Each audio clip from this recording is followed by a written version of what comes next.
Los vecinos mueren en las novelas. Capítulo 1.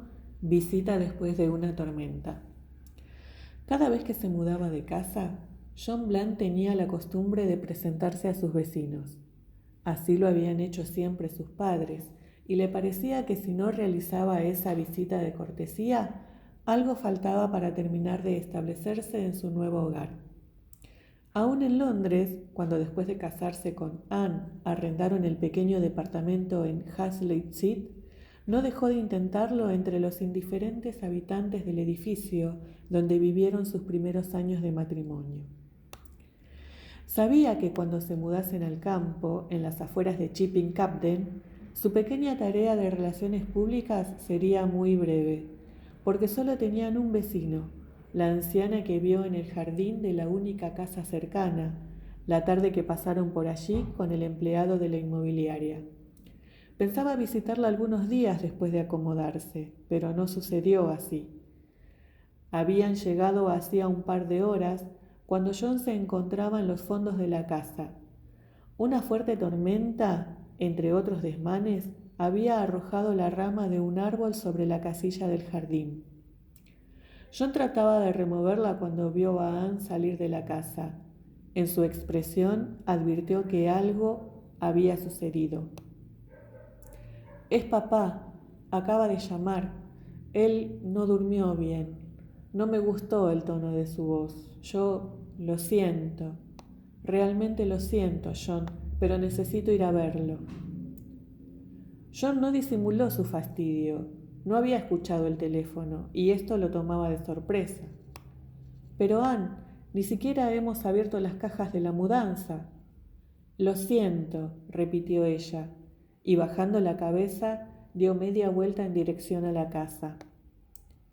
John la siguió con la mirada hasta que desapareció por la puerta de la cocina y por lo bajo lanzó una maldición. No había pensado en el teléfono, tampoco podía imaginar que él la llamaría tan pronto, el mismo día de la mudanza. Arrastró la rama unos metros y se detuvo. De repente se sentía desanimado. Como en Londres, bastaba una llamada para que Anne saliera corriendo. La enfermedad de su suegro, que había enviudado hacía pocos años, y el hecho de que ella fuese su única hija, eran perfectas razones para que su mujer pasara cada vez más noches fuera de la casa. Y por lo visto, vivir en el campo no iba a cambiar las cosas. Ella volvió al rato, caminaba lentamente, cuidando que la tierra aún húmeda no se pegara en sus zapatos. También se había cambiado la falda y ahora llevaba rouge en los labios. John la miró. A veces, cuando quería, Anne podía ser realmente hermosa. «Bueno, me voy. ¿Necesitas algo de Londres?» «No, nada, gracias. Saludos a tu padre». Se hizo un silencio muy breve en el que sus miradas se cruzaron. Anne había percibido el tono de ironía en las palabras de John, pero solo se limitó a decir: «Estaré aquí mañana». Unos segundos después se oyó el ruido del auto que partía. Cuando dejó de escucharlo, con un gesto de enojo, John arrojó la rama al costado de unos brezales y entró a la casa. Se sentía furioso. Últimamente todo parecía salirse de su lugar, como si hubiese empezado a perder el control sobre las cosas. Hacía meses que no se le ocurría nada para escribir. Eso lo ponía de mal humor. Ya le había sucedido antes. Y el fracaso de su última novela había contribuido a que todo pareciese más incierto. ¿Qué derechos tenía sobre Anne si aún los mantenía su padre? Sentía que debía hacer algo. ¿Pero qué? Encendió un cigarrillo y se adelantó apenas por el pequeño laberinto hecho de muebles y cajas de mimbre.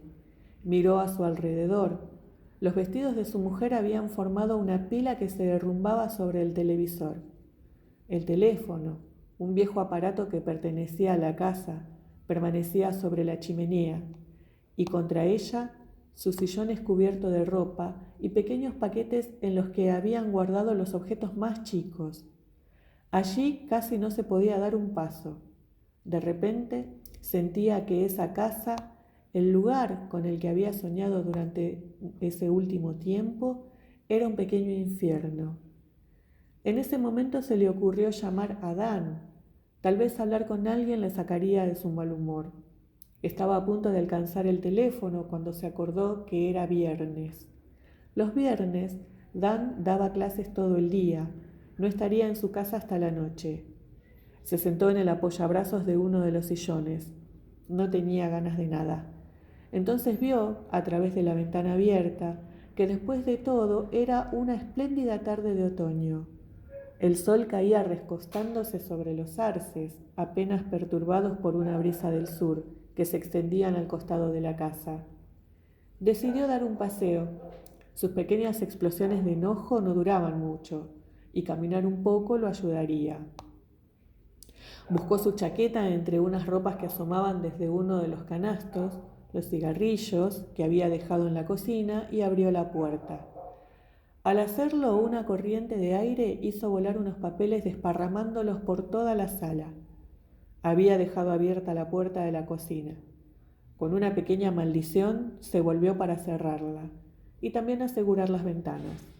Finalmente salió.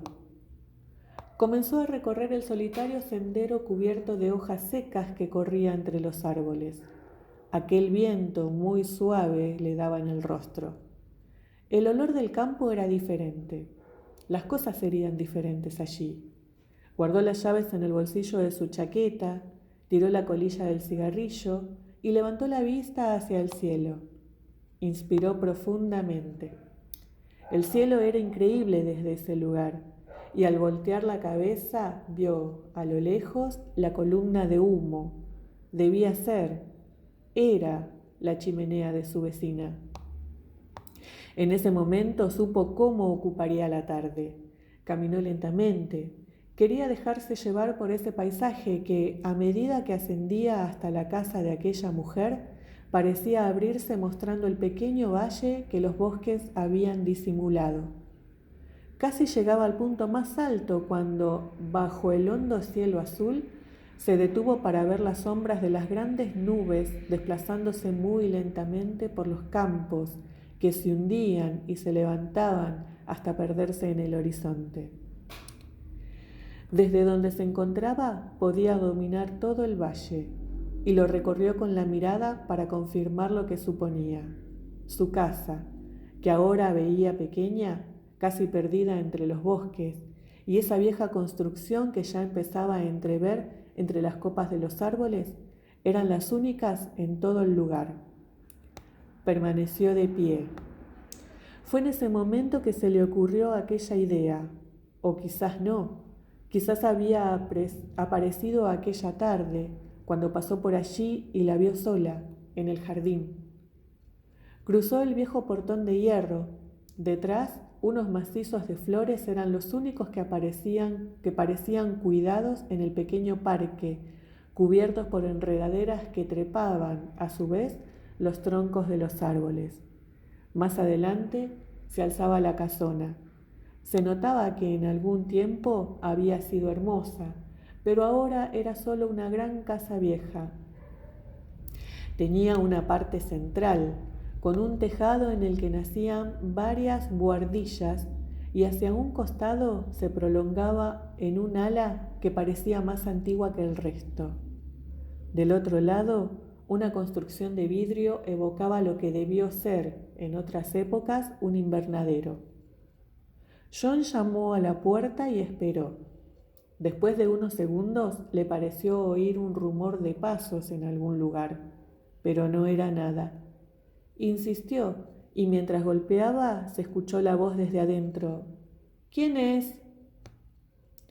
Percibió el dejo de alarma en la pregunta y trató de sonar cordial.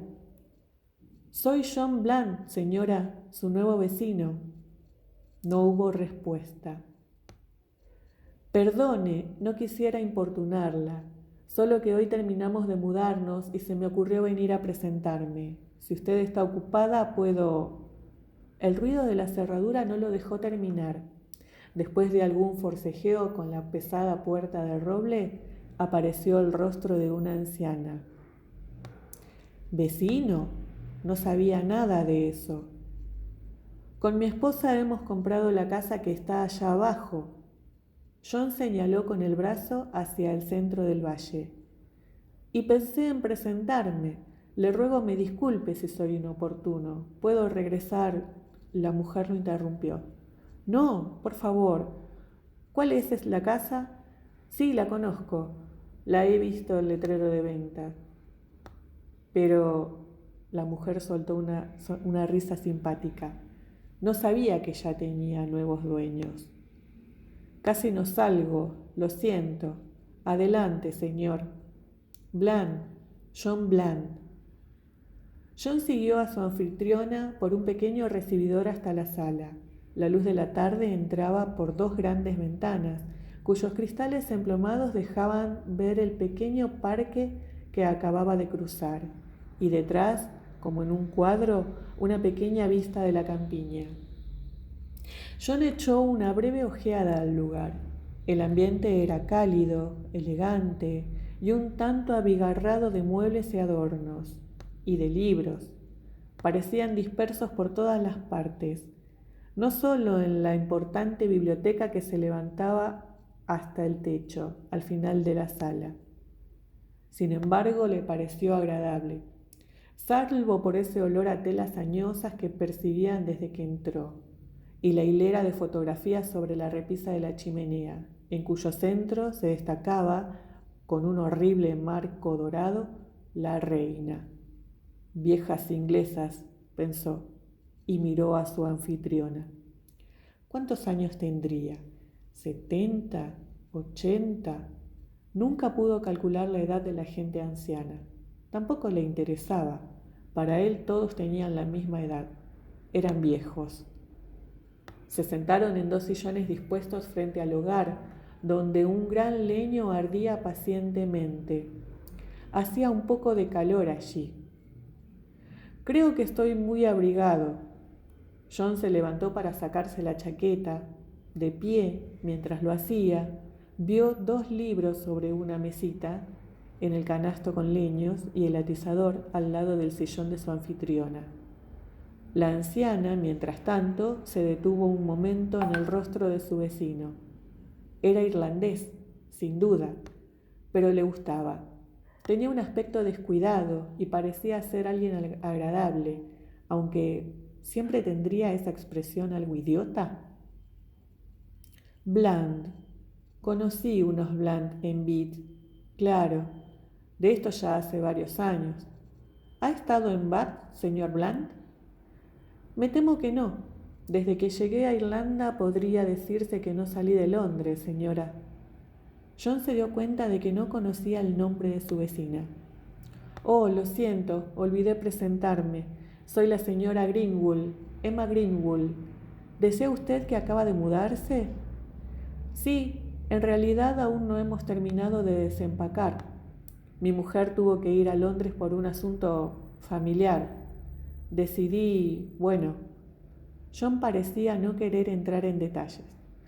La verdad es que no quería hacer todo el trabajo solo, sonrió. Entonces pensé en venir, ¿sabe?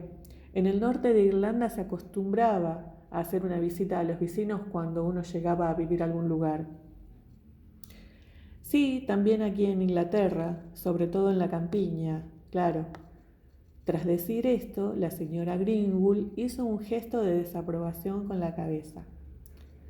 Pero la cortesía, me temo, está desapareciendo. Tal vez le parezca algo anticuada, pero creo que hoy en día se han perdido muchas costumbres que hacían que antes la vida fuese un tanto más amable. ¿Una taza de té, señor Bland? Oh, sí, me encantaría. La anciana se dirigió a la cocina. Mientras John la miraba desaparecer tras una puerta, pensó: he aquí una abuelita inglesa, fea y aburrida, como corresponde a una fiel súbdita de la reina. Salvo unos pocos, a John no le gustaban los ingleses. Se preguntó si esa amable señora le ofrecería algo para comer. Tenía hambre. Espero que le gusten los scones, señor Bland. La señora Gringle regresaba con una bandeja que dejó sobre una pequeña mesa al costado de su sillón. Oh, claro que sí, es usted muy amable.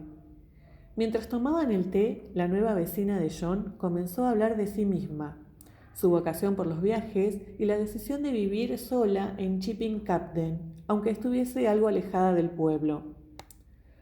No pasó más de media hora. La conversación iba decayendo hasta que finalmente se hizo un silencio. La señora Gringle lo rompió. ¿Y a qué se dedica usted, señor Bland? Soy escritor. Bueno, hago de todo un poco, a veces algo de crítica y he dado clases también, pero lo que más me gusta es escribir novelas policiales. Una expresión de admiración apareció en el rostro de la anciana. Vaya, eso sí que es interesante.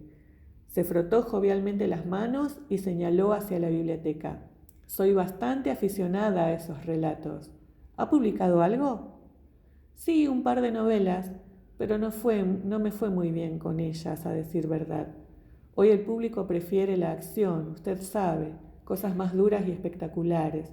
Ya nadie se interesa de los misterios, el famoso crimen, como la obra de arte pareciera. ¿Qué pasó de moda? Estoy de acuerdo con usted. Ahora todo es violencia y sexo. Sí, lamentable. Y dígame, ¿ya sabe de qué tratará su próxima obra? John hizo silencio. En ese instante pareció cruzársele un pensamiento. Miró fugazmente a la mujer, que a su vez lo observa, y dijo, no. De nuevo se hizo un pequeño silencio. La anciana bajó la vista y después ambos miraron hacia la ventana. Afuera, un mirlo trinaba apoyando en una rama. En algún lugar de la casa, un reloj daba las 5 de la tarde. La señora Greenwood volvió a llenar las tazas de té y miró a John a los ojos. ¿Sabe? No todos los días una conoce a un escritor de novelas policiales.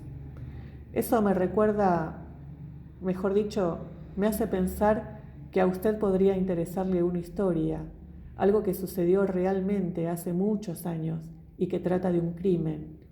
Pero, por supuesto, no quisiera aburrirlo. Tal vez usted crea que soy una de esas viejas que están esperando la oportunidad de contar sus historias y... John la interrumpió. No, por favor, señora Greenwood, quisiera escucharla. La anciana sonrió levemente y volvió a acomodarse en el sillón. Bien, lo que voy a relatarle me fue referido por una mujer con la que compartí un viaje en tren a Edimburgo, en una noche que siempre recuerdo muy larga, en 1954.